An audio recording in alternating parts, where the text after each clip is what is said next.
Have you ever noticed that? You know, that almost magnetic pull when something, a product, a fashion trend, maybe even a political candidate just seems to explode onto the scene? Oh, absolutely. It's everywhere. Yeah, suddenly everyone's talking about it, everyone seems to be buying it or believing it, hmm and you feel this pressure, this energy almost sweeping you along. It's a really powerful dynamic. And what Yeah. you're describing, that that widespread adoption Yeah. that seems driven purely by its own momentum. It's not just random. It's actually a well-studied aspect of, well, human social behavior Mm. and a huge force in markets too. Totally. And that phenomenon, that urge to jump in, be part of the crowd, follow what's popular, it actually has a name. It's called the bandwagon effect. That's the one. And today we're doing a deep dive into this really fascinating concept.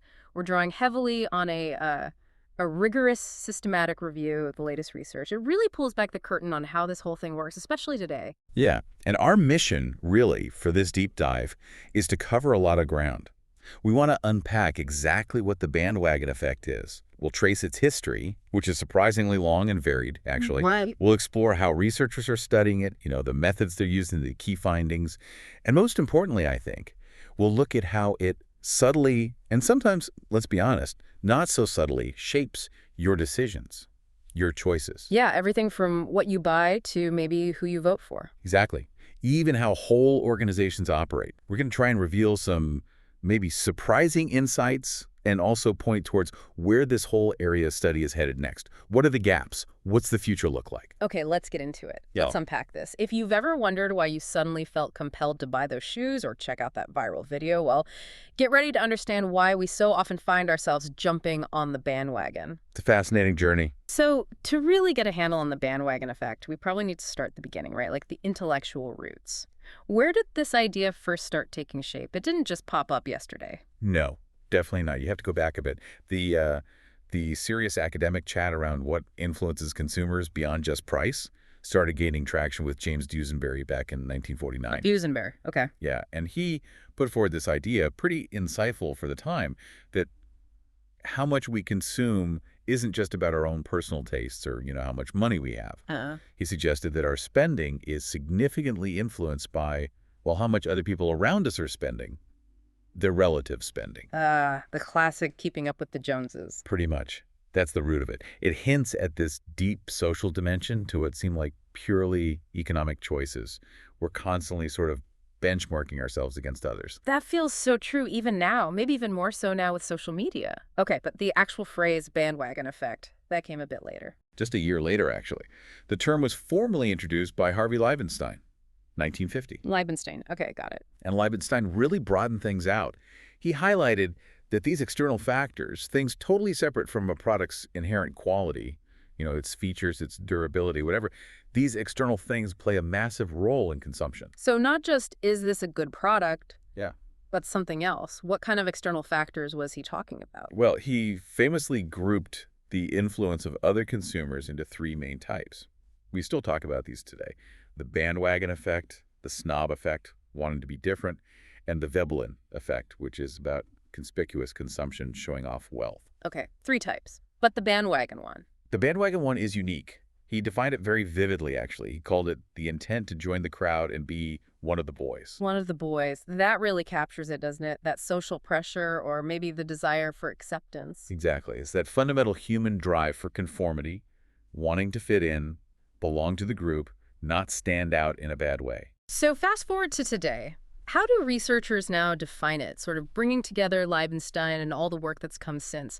Is there a concise, modern definition? Yeah, there is. If you pull together insights from, multiple contemporary sources, folks like Barrera and Pons, Kessous and Ballet Florence, Sheikh and others, plus Liebenstein himself, the modern definition essentially boils down to this: the propensity of an individual to adopt the viewpoint of the majority, even if their own viewpoint is different. Huh. Okay, adopt the viewpoint, not just the behavior. That's interesting. Right. It highlights that it's not just about buying stuff. It can actually change your beliefs, your opinions, maybe sway you away from what you initially thought, all because of what you perceive the group thinks or does. That's much deeper than just buying the popular phone. It can shape how you actually think. So at its absolute core, what's driving this? Is it just wanting to be liked, or is there more to it? Well, it seems to be rooted in two really intertwined things. Imitation and information. Imitation and information. Okay. Yeah, there was a systematic review by Bindra and colleagues in 2022 that we're the one we're drawing on heavily today. They analyzed keywords across tons of studies, and they basically landed on this core understanding. It's the propensity for individuals to follow the conduct or attitude of others as that behavior reflects the majority. Okay. Following the majority. And that imitation, that following, it can stem from a very basic, almost primal need to just comply with the group. Belong, be accepted, avoid being the odd one out. Think about how fast slang or like internet memes spread. It's a kind of social contagion. Right. You want to be in on the joke, use the right words. Exactly. But there's the other side too, the information piece. Ah, right. You mentioned information. Yeah. Sometimes individuals get or think they get valuable information just by watching what others do. You might just sort of unconsciously assume, hey, if loads of people are doing this or buying this or believing this, it must be a good choice. It's like using the crowd as a shortcut to wisdom. Like a collective intelligence signal. They must know something I don't. Precisely. It's a heuristic, a mental shortcut. Even if sometimes that crowd wisdom isn't accurate or doesn't really apply to your specific situation. Can you give us a simple example of that imitation and information mix? Oh, sure. Think about fashion trends. Easy one. A certain style of jacket or a particular type of sneaker suddenly gets popular. You see it everywhere. More and more people start wearing it. Now, is it because that jacket is objectively warmer or better made than any other jacket? Probably not always. Often not. Its popularity itself becomes the signal. It signals desirability or maybe social status or just that it's the thing right now. So people imitate that behavior, partly for the social acceptance, the imitation drive, and probably because they assume its popularity signals it's a good choice, the information drive. That makes perfect sense. We've definitely all been there, maybe without even realizing it was the bandwagon effect at play. Yeah. So people have probably always been influenced by crowds, but when did we start actually studying this formally? You mentioned politics earlier. Yeah, that's the interesting bit. The earliest formal tracks where researchers explicitly talked about this dynamic weren't in economics or marketing, but in political science, back in the 1940s. The 40s, wow. Yeah, researchers like Allport, Gallup and Ray, Pierce, Herbert Simon later, they use the concept to describe voting behavior, specifically how people might be influenced by who they expected to win. Ah, so if the poll showed one candidate way ahead. Exactly. Some voters might shift their vote to that candidate, maybe not because they suddenly love their policies, but because they wanted to back a winner. Or maybe they felt a vote for the perceived loser was wasted. It was about momentum. Okay, so it started in politics, understanding election dynamics, but obviously it has huge implications for business. When did it make the jump into, like, management studies? It took a while, actually. It really only emerged as its own distinct concept in the business and management literature around 1973. People like Ireland were writing about it then. 73. Okay. And journals, like the Journal of Business Research, were among the very first academic outlets to publish articles specifically on the bandwagon effect. That really marked its formal entry into the business world's way of thinking. And it feels like since then, especially more recently, it's really taken off. Oh, absolutely. There's been a huge resurgence, particularly in the 21st century. Researchers like Katsanakis and Balabanis, especially with their work in 2012 and 2014, really kicked the discussion into high gear again. What did they focus on? They were key in pushing it beyond just pure economics, looking much more closely at individual consumer psychology, especially in areas like luxury goods, where it's not just about utility, but very much about identity, status, social signaling, all that stuff. Right, the deeper psychological drivers. Exactly. Their work helped broaden our view, showing how nuanced it is. And this recent acceleration in research, it just underlines how relevant, how critical understanding the bandwagon effect is right now. Which brings us squarely to the source we're leaning on today, that systematic literature review, the SLR, by Bindra and colleagues. Why is a systematic review so important here? What makes it different from just, a regular review of papers? That's a really crucial point.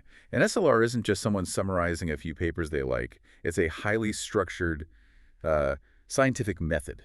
Think of it like a science experiment for reviewing literature. Okay. The goal is to build a really solid, unbiased foundation for understanding a whole research area. You meticulously find all the relevant studies, you filter them rigorously, you synthesize the findings, identify exactly where the knowledge gaps are, and then importantly, you propose clear directions for future research. So it's super methodical. Extremely. And this specific review by Bindra and colleagues is a big deal because it's apparently the first SLR on the Bandwagon Effect to cover all the major business, management, and accounting journals indexed in Scopus. That gives it incredible breadth and depth. So their goal wasn't just to say, here's what we know, but also, here's what we don't know, and here's where we need to look next. Precisely. Their primary aim was, in their words, to epistemologically review the start of literature. Basically, map the knowledge landscape for the Bandwagon Effect in business from 1970 right up to 2021. Wow. And beyond just reviewing, they really wanted to develop that future research agenda. How? By analyzing how the theories evolved, what research methods people used, how different concepts related to each other in the studies. It's about bringing order and clarity to a field that had become quite spread out over the decades. Sounds like a massive undertaking. How did they actually do it? What was the process? They used a specific 7-step methodology. It's designed to be iterative, transparent, really rigorous. They started by casting a super wide bet, searching multiple databases, and initially found something like 386 studies. Whoa, 386. How did they whittle that down? Through very strict screening. They had clear rules about what to include. Studies had to be directly about the Bandwagon Effect in a business or management context, published in a peer-reviewed journal. They deliberately excluded things like books or conference papers to focus on the most rigorously vetted research. Okay, focus on the top tier stuff. Right. And after all that filtering, they ended up with 46 core journal articles for their in-depth analysis. That focus ensures they're building on a really solid foundation. 46 key studies.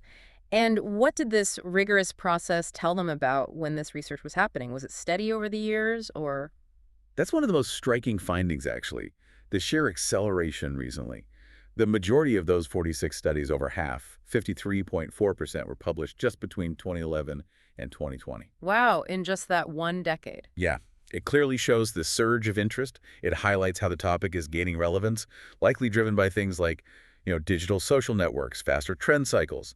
Researchers are scrambling to understand its modern forms. It's not a dusty old concept. It's hot right now. The research field itself is kind of jumping on the bandwagon. You could say that. It certainly underscores why this review, bringing it all together, is so timely. So besides the when, what about the how? What research methods are researchers mostly using to study this? The review painted a very clear picture there. By far the most dominant approach was statistical analysis. That accounted for almost 60%, 58.7% of the studies. Statistical analysis, so crunching numbers, looking for patterns. Exactly, often involving pretty sophisticated techniques like structural equation modeling, that's for looking at complex relationships between lots of variables at once. Factor analysis to sort of simplify data and find underlying themes, and regression to model relationships and make predictions. Stuff like that. Okay, so lots of quantitative pattern finding work. What was the second most common method? Experiments came in second at about 15%. And experiments are really crucial for bandwagon research Why experiments specifically? because they let researchers create controlled situations. They can actually manipulate things like show one group a product page with tons of positive reviews, another group the same page with fewer reviews, and then directly observe if that changes people's behavior or attitudes. So you can really isolate the cause and effect. Precisely. Experiments give you strong evidence for causality. You can say with more confidence, yes, seeing that high number of likes caused people to rate this product higher, rather than just saying the two things are correlated. Gotcha. So statistical analysis and experiments are the big players. Were there any methods that were surprisingly uncommon? Any gaps? Yes, definitely. The review highlighted a big gap. While those quantitative methods dominate, very few studies use mixed methods combining quantitative and qualitative. Even fewer use purely mathematical analysis or in-depth qualitative approaches like interviews or detailed case studies. So mostly numbers and controlled tests, but less of the deep dive qualitative stuff. Exactly. And that points to a huge opportunity. Qualitative research could give us much richer, more nuanced insights into why people feel pressured to conform or why they resist. It could explore the lived experience, the subjective feelings, the complex self-concept issues that numbers alone might miss. Yeah, quantitative tells you what and how much, but qualitative can get at the why behind it all, the human story. Right.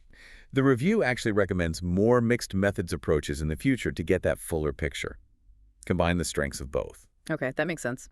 So we've got the definition, the history, how it's being studied. Let's dig into the why now, the theories behind it all. You mentioned Leibenstein started from economics, focused on utility. That's right. His 1950 work was very much framed in economic terms. How do these external social factors increase or decrease the perceived value or satisfaction, the utility a consumer gets from something? It was about rational calculation, albeit influenced by others. But then the thinking evolved, right? You mentioned Kastanakis and Balabanas pushing it more toward psychology. Yes, their work, particularly around 2012, 2014, is really pivotal. They shifted the focus significantly towards individual consumer behavior, especially with luxury goods.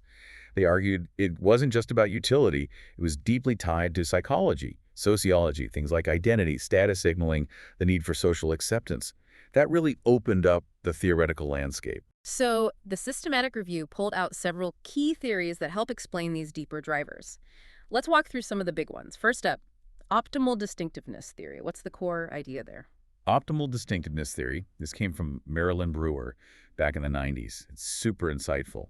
It basically says we're all trying to balance two fundamental but opposing social needs. Opposing needs. Like what? On one hand, we have a deep need for inclusion, for belonging, for conformity, being part of the group.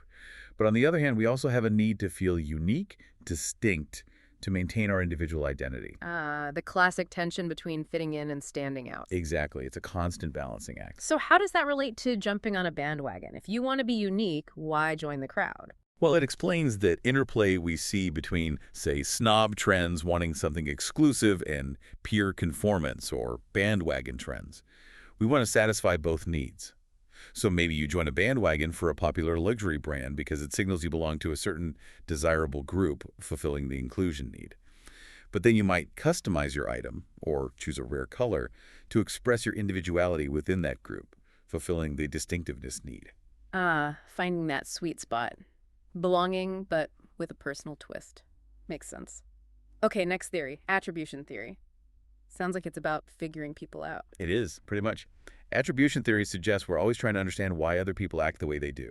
We're constantly attributing motives or causes to their behavior. Okay, how does that work in practice? It's often described as a three-stage process. First, you see the behavior, lots of people buying a certain book.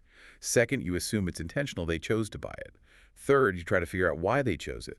Was it situational pressure, or was it their genuine personal preference reflecting the book's quality? And that assessment influences whether I buy the book. Absolutely. If you attribute their behavior to, say, wow, this book must be really good, everyone seems to genuinely love it, you're much more likely to jump on the bandwagon yourself. Right. If you think, oh, they're just buying it because it's being hyped, maybe less so. It's about the perceived reason behind the crowd's action. Okay, so I see everyone using a new productivity app. I try to figure out why. If I conclude it's because the app is genuinely useful, I might try it. What about signaling theory? That sounds like it involves clues or hints. That's a good way to put it. Signaling theory is about situations where getting full information is hard or costly or just takes too much time. So instead, we rely on signals, observable clues, or indicators to help us judge less tangible things like quality, trustworthiness, or desirability. With a shortcut. Exactly. These signals offer guidance without needing exhaustive research.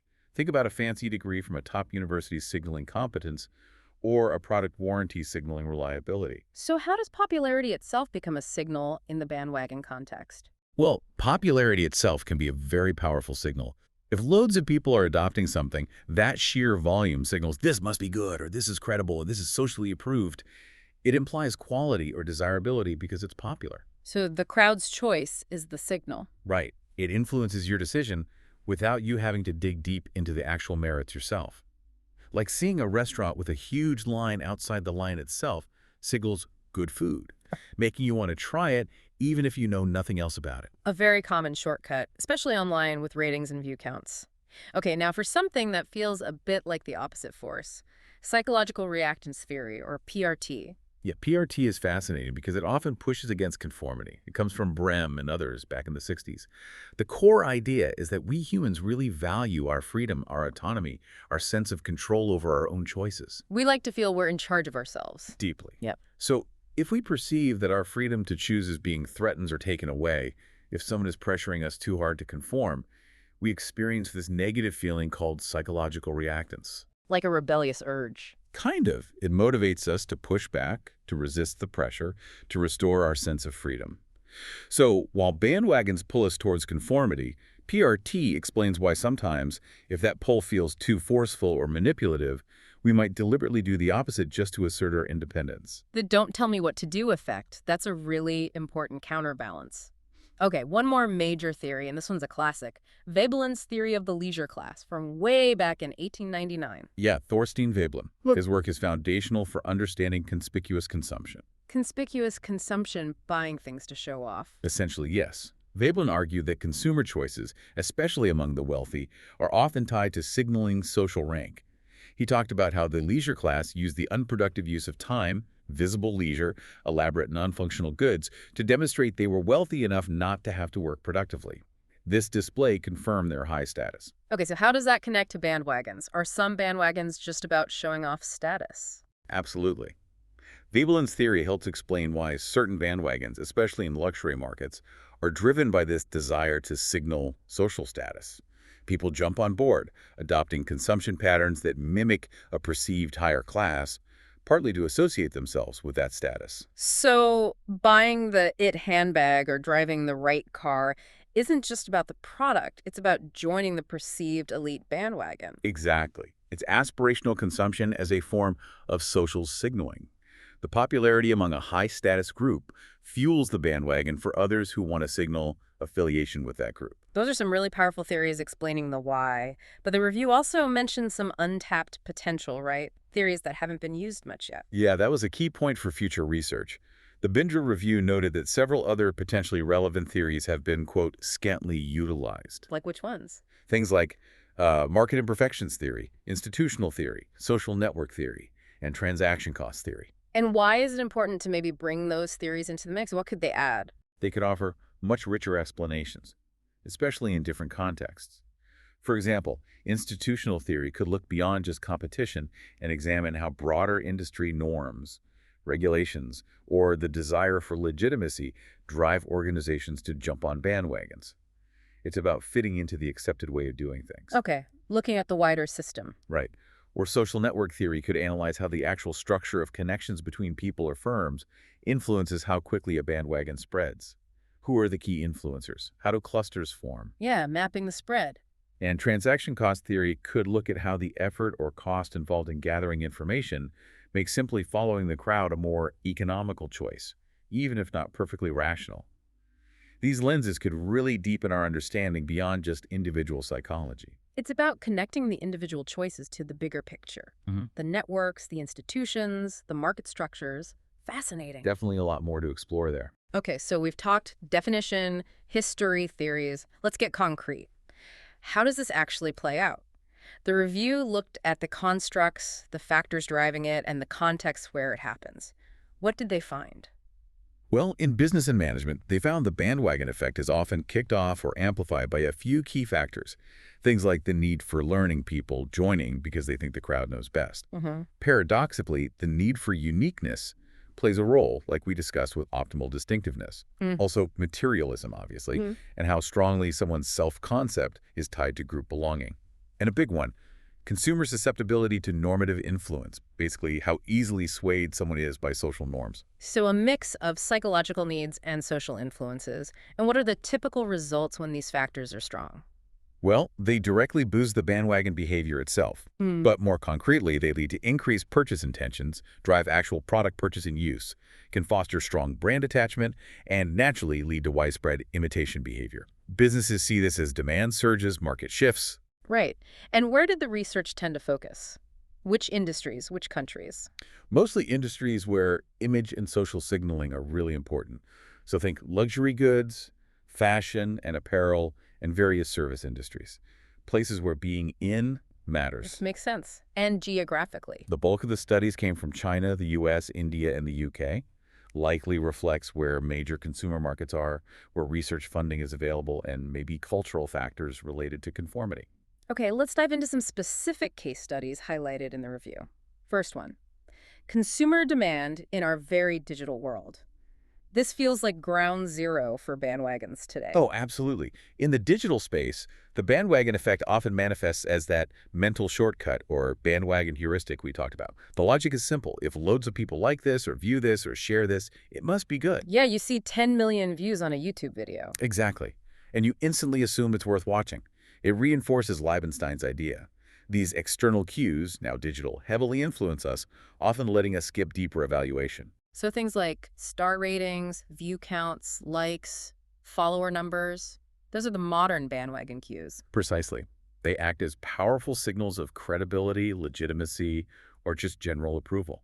They make us think, okay, the crowd vetted this, so we don't have to spend as much mental energy figuring it out ourselves.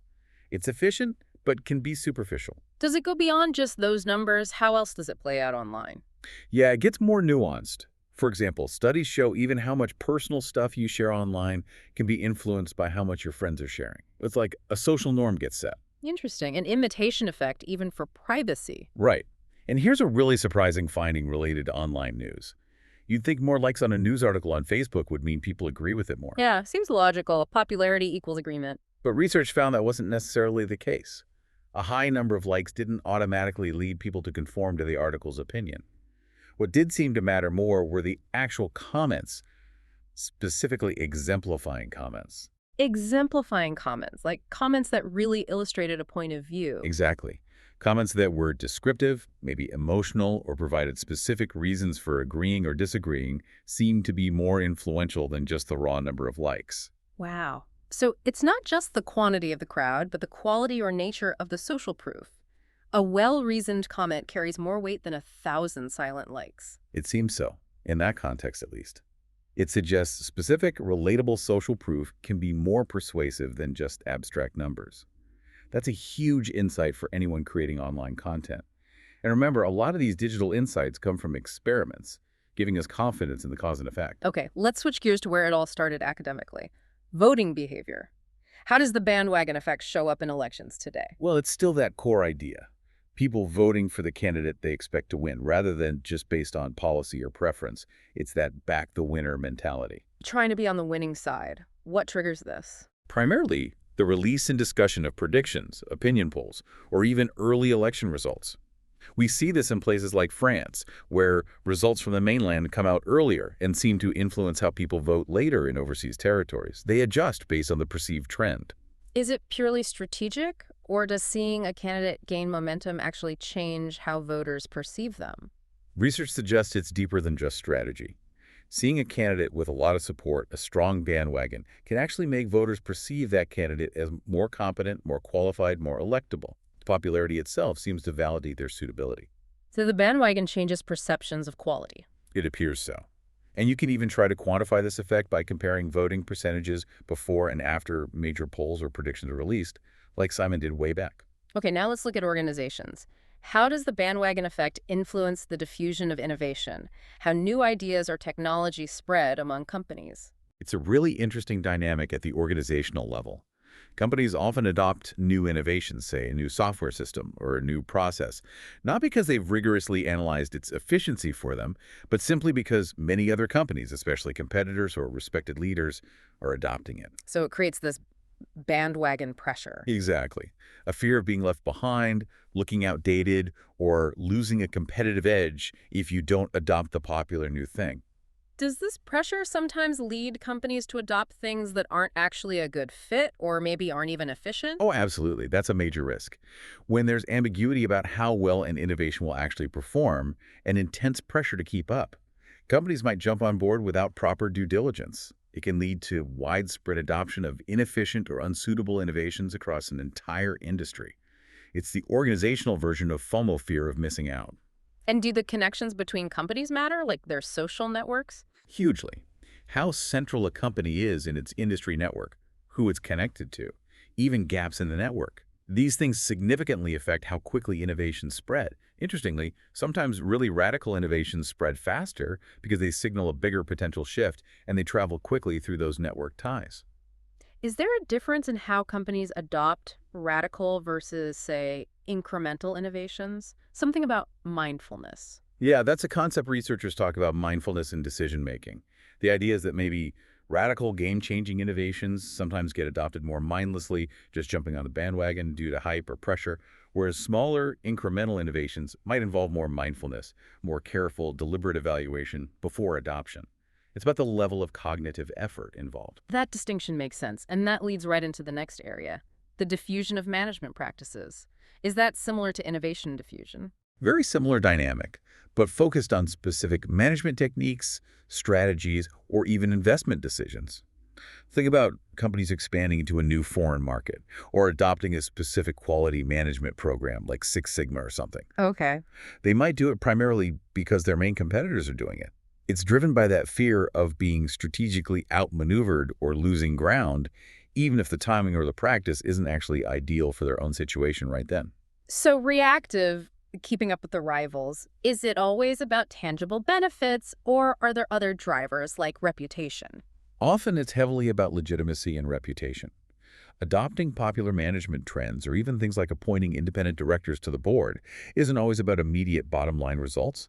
It's about signaling to the outside world, investors, customers, regulators that, hey, we're a modern, legitimate, well-run company. We follow best practices. It manages perceptions. So adopting the trend makes you look good, look credible. Exactly. It builds legitimacy. And interestingly, this can work in reverse to negative bandwagons. Negative bandwagons, how does that work? If a particular practice starts to fall out of favor, or if the leading firms abandon it, other firms might quickly drop it too, even if it was working okay for them. They don't want to be seen clinging to an outdated or discredited trend. It's the pressure to conform by stopping something. So the crowd giveth and the crowd taketh away. Are companies actually learning from each other here, or is it just mimicry? That's a key question researchers explore. They distinguish between learning about the genuine value of a practice versus just learning who adopted it. Sometimes it's like about evaluating the practice itself and more about following high-status role models. Like, if Google does it, it must be good. Pretty much. If a highly successful, respected firm adopts a practice, others might follow suit assuming it's effective, without necessarily doing their own deep analysis of whether it fits their specific needs or context. The status of the adopter becomes the primary signal. That's powerful. Okay, let's wrap this section with some other surprising places the bandwagon effect pops up. The review mentioned miscellaneous contexts. Yeah, it shows up in some really interesting, less obvious ways. Take charitable donations. Research found that if people see that many others have already donated to a cause, it makes donating seem highly socially desirable. Uh-huh. And this perception of social desirability can apparently be so strong that it can actually make someone donate, even if they initially had negative feelings about that specific cause or charity. The social norm overrides personal attitude. Wow, just because it's the thing to do. That's potent. And you mentioned something really wild earlier, entrepreneurs exploiting the bandwagon effect. Yeah. How on earth does that work? Right. This was a conceptual idea from Lowe and Abramson back in '97, and it's fascinating. They suggested that savvy entrepreneurs don't just get swept up by bandwagons. They can actually create or leverage them strategically How? by intentionally aligning their new venture with newly legitimated forms, basically hot trends, popular business models, socially approved practices. By doing this, they can build credibility and confidence much faster. So they deliberately position themselves to look like they're part of a successful wave. Exactly. They use it to mobilize resources, attract attention from high-status investors or partners, and get those crucial first movers on board. It's about actively using bandwagon cues framing, associating with trends, leveraging social proof to gain momentum and competitive advantage.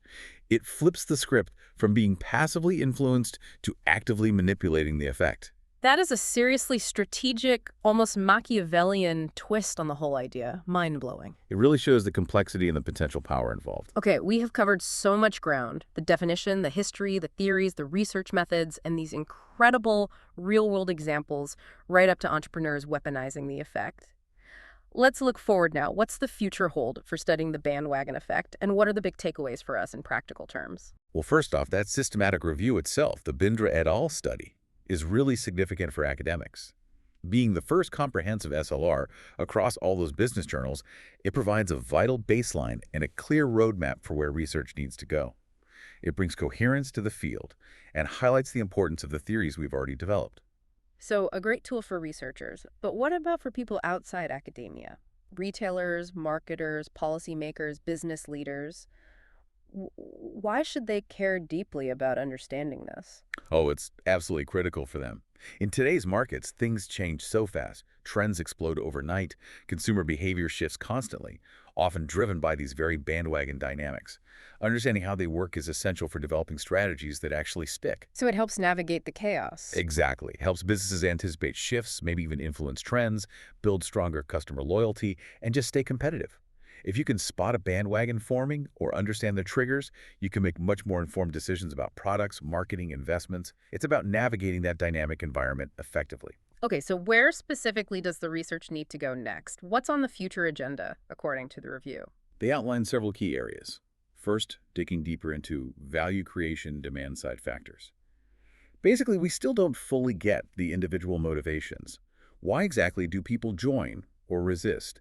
What are the precise psychological triggers? Moving beyond just the crowd did it. Right, like, do people need a huge majority to be swayed, or is unanimity within a smaller, trusted reference group more important? That echoes classic work by Ash on conformity. And how does someone's personal mindfulness or self-confidence affect their susceptibility? We need to understand those individual differences better. And you mentioned B2C versus B2B earlier. The differences there need more study, too. Definitely. The review stressed that. Bandwagon triggers in consumer markets, B2C, driven perhaps by emotion, trends, mass perception, are likely very different from business-to-business, B2B markets, where decisions might rely more on industry benchmarks, trusted peers, or complex team evaluations. Understanding that distinction is vital for anyone operating in those different spheres. Okay, that's the demand side. What about the supply side, investors and entrepreneurs creating value? Yeah, this touches on our earlier points. Could investor decisions be swayed by bandwagons? If VCs see other big names investing in a startup, does that create pressure to join in, similar to voters backing a winning candidate? That needs empirical study. Testing that winning startup hypothesis. Exactly. And then, building on Lowe and Abramson's idea, how exactly do entrepreneurs strategically use bandwagon cues? What characteristics make some entrepreneurs better at it?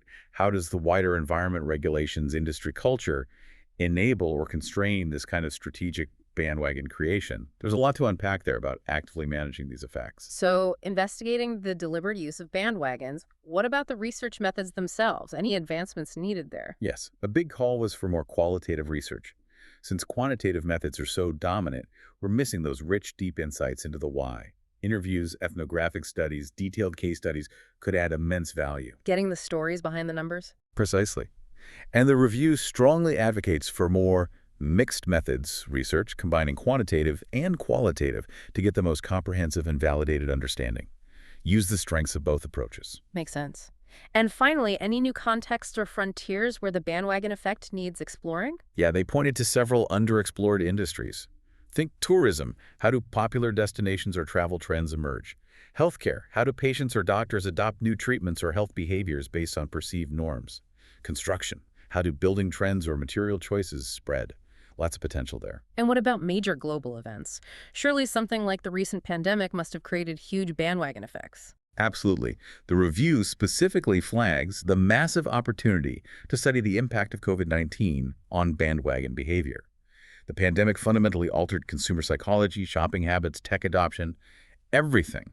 It was like a global petri dish for observing new bandwagons related to hygiene, remote work, online services, even panic buying. Studying that period could teach us so much about how collective fear, uncertainty, and social signaling drive behavior during crises. That's a huge and timely research area.